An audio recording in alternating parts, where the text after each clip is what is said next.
किसी इलाके के जंगल में एक बड़ा अजीब सा परिंदा रहता था।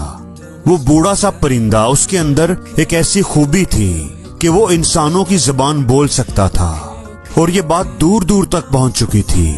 उसकी शोहरत बहुत बढ़ चुकी थी, लेकिन उसकी यही खूबी उसके लिए परेशानी का बायस भी थी, क्योंकि हर कोई उसे पकड़ने की कोशिश में था ताकि उसे पकड़कर उसकी बातें सुन सके, ताकि लोगों में उसकी शोहरत हो।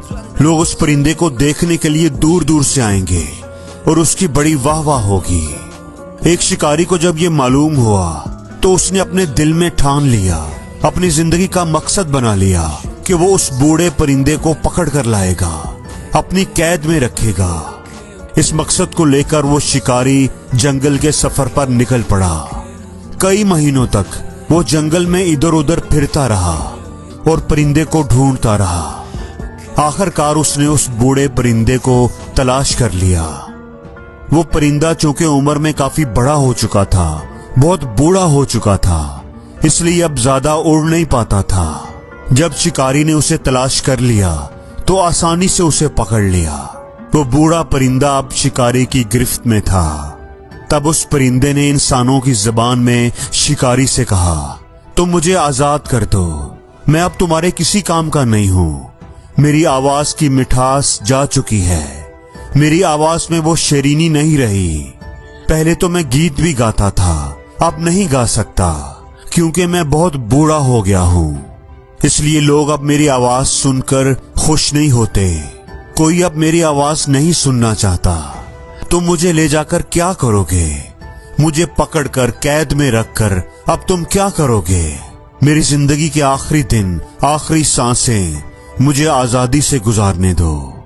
शिकारी कहने लगा कि नहीं, मैंने तो अपनी जिंदगी का मकसद ही ये बनाया था कि तुम्हें पकड़ना है। मैंने तुम्हें पकड़ने के लिए इतनी मुसीबतें झेली, इतनी मुश्किलों का सामना किया।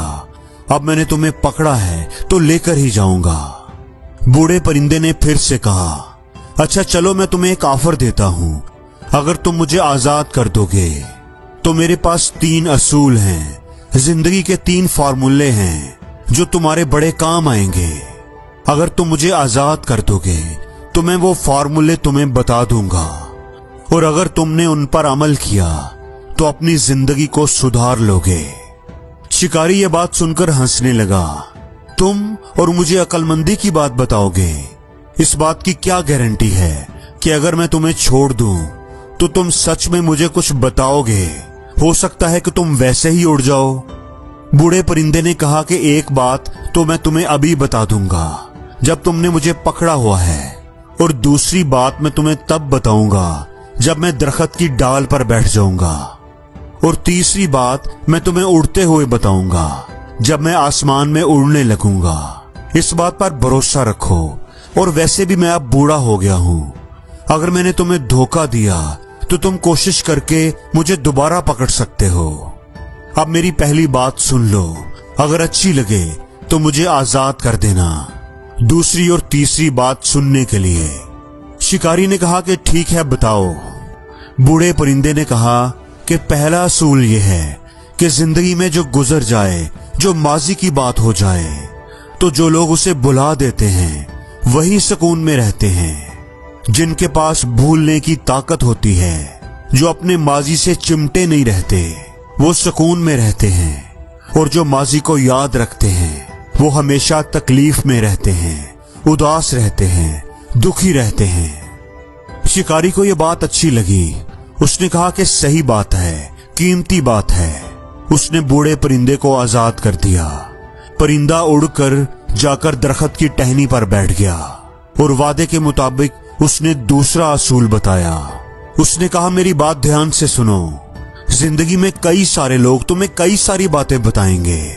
कई लोग तुम्हें ऐसी बातें भी बताएंगे जो बेतुकी होंगी, जिनकी कोई लॉजिक नहीं होगी।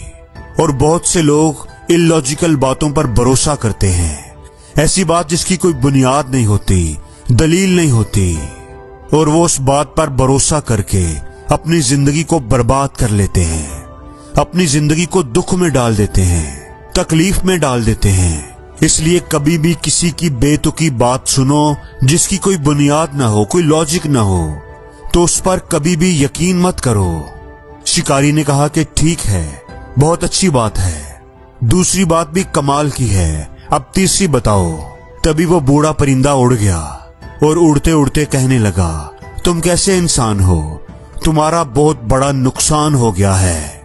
क्या तुम्हें पता है कि लोग मेरे पीछे मेरी आवाज की वजह से नहीं थे, लोग सिर्फ मेरी आवाज की वजह से मुझे नहीं पकड़ना चाहते थे, बल्कि मेरे पेट के अंदर तो 2 बेशकीमती हीरे हैं। अगर तुम मुझे ले जाते और मेरे अंदर से वो हीरे निकाल लेते तो तुम दुनिया के सबसे अमीर इंसान बन जाते। जैसे ही उस आदमी ने बूढ़े परिंदे की वो बात सुनी, वो माथा पकड़कर वहीं जमीन पर बैठ गया, खुद पर अफसोस करने लगा। उसकी आंखों में आंसू आ गए कि मैंने ये क्या कर दिया। जल्दबाजी में इस परिंदे पर यकीन करके मैंने इसे क्यों छोड़ दिया, मैंने इसे क्यों जाने दिया। वो बूढ़ा परिंदा वहीं चक्कर काटता रहा और उस आदमी को देखकर हंसता रहा। शिकारी ने पूछा कि तुम हंस क्यों रहे हो? तो बूढ़े परिंदे ने कहा कि कितनी जल्दी तुम